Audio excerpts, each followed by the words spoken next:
May isa-share pa ko sa inyo. Isa ito sa mga nagpapabagal sa ating cellphone at saka alam ng Facebook na yung laging tinatawagan natin at tumatawag sa atin. Isa din ito nagpapabagal sa ating cellphone. Kaya sundan nyo lang itong gagawin ko para malinis yung inyong cellphone at hindi ka masyado makukontak ng mga lagi mong tinatawagan at tumatawag din sa'yo. I-ano nyo po yung inyong cellphone. Yun po yung Facebook apps nyo. Pagka Facebook, ito po yung makikita ninyo.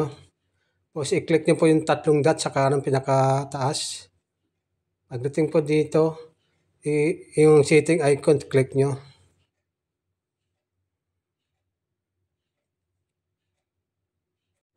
Click nyo po yung setting icon. Pagka-click ng setting icon, ito po ang makikita natin. Ayan. Okay. Ayan. Tapos, i-click nyo po yung See More in Account Center. Ayan po, na kulay blue. Ayan, pagdating nyo po dito,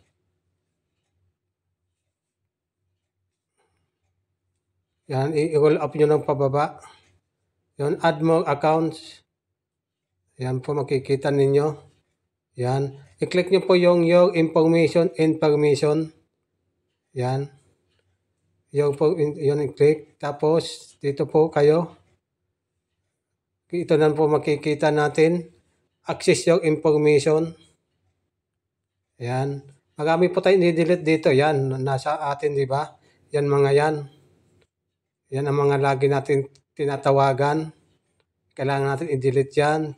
Click natin iba. Simog natin. Yan, no? Tatanggalin po natin yan mamaya. Okay? Natin tapos personal information. Yan. Pagdating po dito,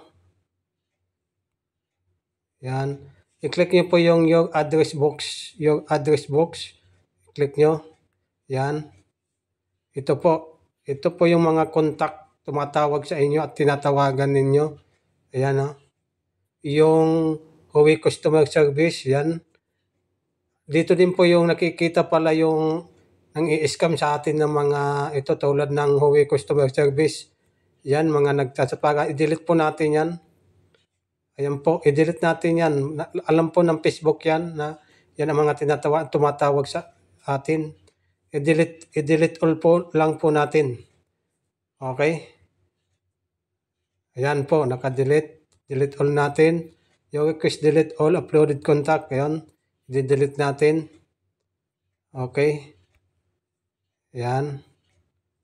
Request to delete all uploaded kasi yan din ang nagpapabagal sa ating cellphone po. Ito mga to, i-delete din natin.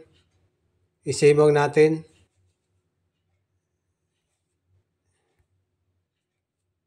Ito din po, i-delete natin.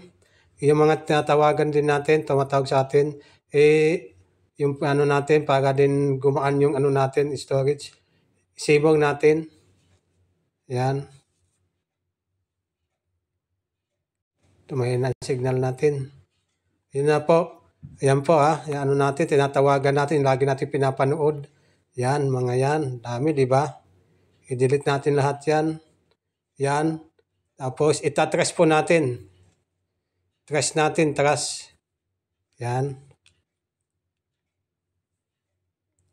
Ayan na po, wala na po mayroon pa po, mayroon pa. Click natin yan. I-delete natin. I-all natin. Para ano natin. Okay na po ito. Huwag na natin yan pansinin. Pero ano na po yan. Ganun lang po. Balik po tayo, balik. Tingnan natin yung mga ginawa natin. Simog in Account Center. Tapos, balik po tayo Yun. Your promotion information. Tapos, access your information.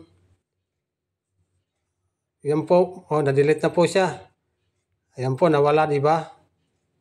Nawala siya, boss. Tapos, personal information, punta din tayo. Yan. I-check natin yung address box. Click natin. Wala na rin po, na-delete na rin. Ganun lang po, mag-ano natin sa ating Facebook. Sana nakatulong sa inyo.